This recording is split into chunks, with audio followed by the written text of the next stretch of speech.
Welcome to Trek Trav. I am Trav. This is Star Trek Lower Deck Season 5, Episode 3, The Best Exotic Nanite Hotel. Make sure to like, comment, and subscribe. This episode opens up, they're on an exotic space station, which is kind of like a riser, but on a space station with different biodomes. Them about to go on a mission, super duper excited. Boimler gets taken away on his own separate side mission with Commander Ransom, and Jennifer, who's been gone for a very long time, reappears and acts like she's still dating Mariner. To Mariner's surprise, who's like, well, we actually talked about, like, it's over. Like, how does she think we're still together? They get down to the planet. They are hunting like a Nanite ball. A Nanite cluster. So they're down there trying to hunt it down. For some reason, they use the hunting equivalent to, I want to say, like the box with the stick underneath. And Mariner's trying to work out what's going on. The Rutherford and Tendi and Tallinn are sort of going, you told her, right? Like, you told her that you're broken up. You told her that this isn't what is going to happen. And Mariner's sort of like, well, we didn't talk for like a year. Like, and it was genuinely like, okay, no, that kind of makes sense, because they sort of forgot it for a year. But Mariner decides to go along with it because Jennifer is getting transferred. We also get this inclination that Tallinn's into a guy named Korg, I believe. Korg. I wouldn't say a rock star, but he plays like this special sort of instrument. She's a fan of him. It's her favorite musician. And I do like the way Tallinn's showing sort of slightly more human characteristics while still being Vulcan. But it's good to have sort of them all together. The whole team together actually is really, really good. I certainly enjoyed just having everyone in the same picture. So it turns out Boimler and Ransom and Bellows. I have got the goldfish of the brain. It's been a long day. Bellows. They go to the planets to hunt down an admiral who has abandoned his post. So they don't want to. They're sort of hunting him down. Boimler finds out that the last lieutenant or person he took with them lost his arms, and that they might be using him as kind of like the canary in the coal mine. And that comes up a lot. Boimler goes, I'm not your canary. Genuinely sort of wacky insight. So hunting down these nanites, they travel all over the city. They sort of give it like an energy crystal so it could absorb it. It grows a little bit bigger. Then it turns into a dodecahedron-y, biggie, shapey thing and starts rolling around, absorbing everyone. Tendi, Rutherford, Tallinn. Jennifer and Mariner have to save the day. There's a chase scene through all the towns and it just absorbs people like crazy.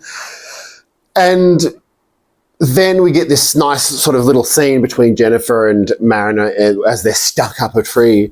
And Mariner finally goes like, look, how do you not know we're together? She goes, I'm just playing with you, you idiot. So Jennifer's basically manipulating Mariner to admit that the relationship is over, like to actually say it. And Mariner sort of goes, well, she sort of goes, okay, I've been sort of had. But Jennifer sort of goes, well, you didn't let me express myself. You didn't let me apologize. You didn't let me show my feelings. And Mariner goes, I don't want to deal with the difficult conversations. And we've all been in relationships like that. But it was genuinely, I was like, okay, it's a nice little sort of ending to this relationship. And then they decide to work through as a team. And it turns out that the Nanite ball cube hexy octi thing has a signal that is controlling them, an individual signal, and to dislodge it they have to cancel that signal out. Conveniently, they were on the stage earlier in the episode for Korg playing his instrument, and his instrument happens to be able to project that signal. Tallinn plays it and it starts shattering and rattling around, and the hexagon thing collapses and they're all freed. We do find out that there's an Intrepid-sized ship inside, and we'll talk about this a little bit later, but there's another connection to the first episode. Certainly, certainly a little interesting. I'm hoping we get some big stuff later on this season. So Boimler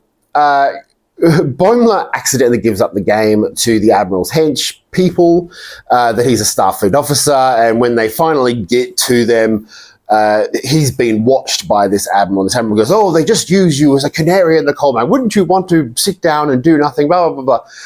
And Ransom and Billups are tied up to wood poles, and it seems like Boimler's sort of going along with it, until Ransom starts going, "Well, no, we need someone who's dedicated to the work, overly prepared, like too prepared, and we need someone wiry and skinny." And Brad Boimler obviously sort of starts going, "Well, actually, no, maybe they do." Lubes himself up, goes full P. Diddy, and lubes himself up and lubes Ransom up and everyone up. And they can't grab him because he's so slippery from all of the sunscreen. And he frees them and they escape and they manage to get the Admiral back. And it's not really a high stakes episode, but that's fine with Lower Decks. It's not a huge thing. The overall episode was really good at sort of tying up a few loose ends. Like, everyone wanted to know what happened to Jennifer. I know a few people who wanted to know what happened to Jennifer. And to see her sort of, Marin and her leave on good terms, and she leaves, and even she's surprised that she's ended a relationship on good terms. Marin is genuinely a little bit sad. T'Lyn meets her rock superhero Borg. They have a brief exchange where he says he's studying Vulcan meditation and respects her culture, and she's like, "Well, I really like your music and your instrument." And then Tendi gives her an autographed photo of him, and she's like, "Well, I don't see the point of this." And then Tendi goes, "Well, I'll take it back then." She goes, No. In case I decide to study languages, I can use this signature." So it's like a sweet little moment. I do feel like maybe this episode tried to focus on too many characters at once, but at the same time, it was a fun, moderately entertaining episode. There's not a huge amount of super duper fun moments. A joke about Boimler grabbing an alien's genitals as he's going down a planet, and his genitals are on his back. Made me smile. I didn't full out laugh, not like the Mugatu scene from that episode. But overall, solid episode, really good. The main plot point, which we were talking about, which is where they find the Intrepid class starship, but really, really tiny inside this Nanite cluster, is they're from a tiny alternate universe. There was a spatial rupture, another anomaly, another strange things happening. And I wonder if this is at all going to be linked to the Prodigy when the universe was degrading and they had to save everything. Now, I don't know how linked the two stories will be, but it's interesting that they have a similar sort of motif, that the universe is sort of collapsing and being a bit weird. Maybe it's because of Prodigy. And I certainly think that it could get good. And if I don't see some sort of pop-up from Kelvin Timeline Spock or Mirror Universe, I don't know, Kirk, William Shatner popping up, wouldn't that be fucking fantastic? He could pop up in this.